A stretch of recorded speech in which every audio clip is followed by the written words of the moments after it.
What's up guys, Ame back with another video. In this one, we're traveling to the dark little caves where the Nerubians hang out, Azjol-Nerub. We will cover notable trash abilities, boss tactics, and most importantly, how to get all the achievements done in this dungeon. Let's get into it.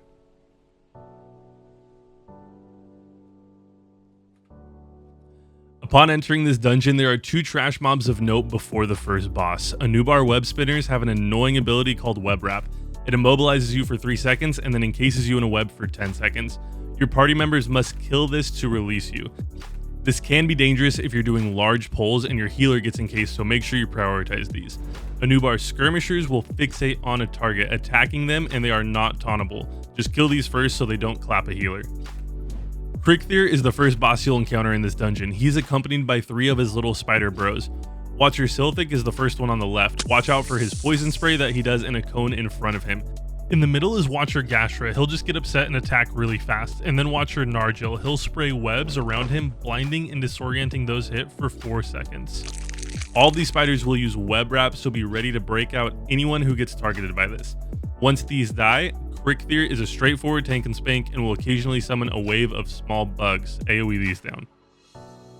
Watch him die requires you to kill Krik'Thir without any of the Watcher spiders dying before he dies.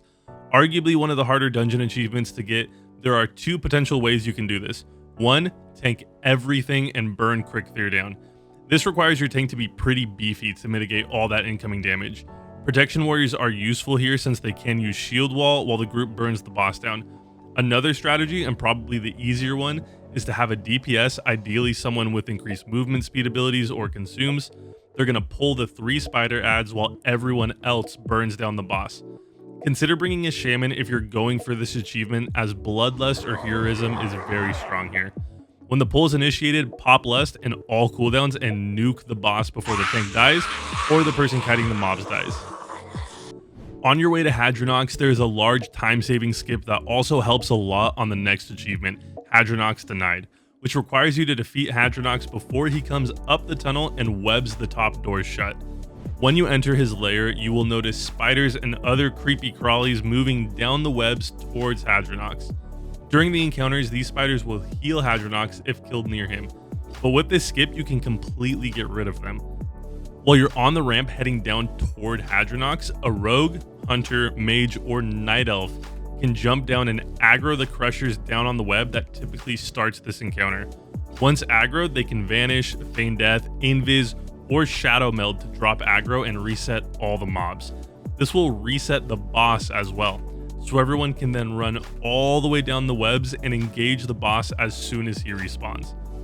Hadronox's one ability of note is Leech Poison that will apply a poison to everyone that heals him for all damage caused by this ability, as well as heals him whenever you heal anyone affected by this poison.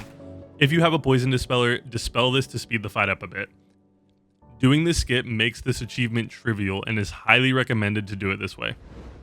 Before you face the last boss, there are 2 Anub'arak Prime Guards. These guys will use Mark of Darkness, which causes damage to the target as well as AoE damage around that target whenever they are healed, so dispel it to minimize that damage.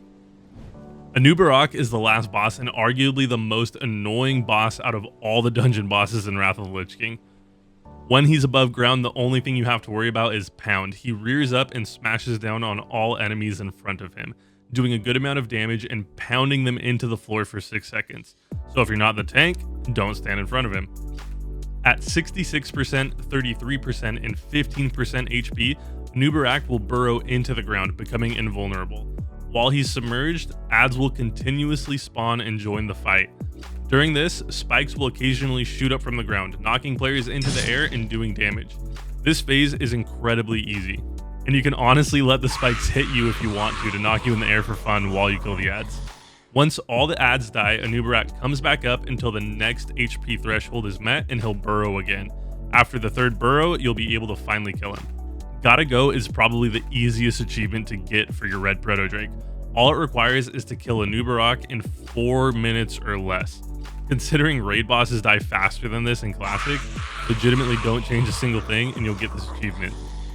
The last achievement in this dungeon is called Subscribe to the channel if you enjoyed the video, so hit that button down below if you liked it.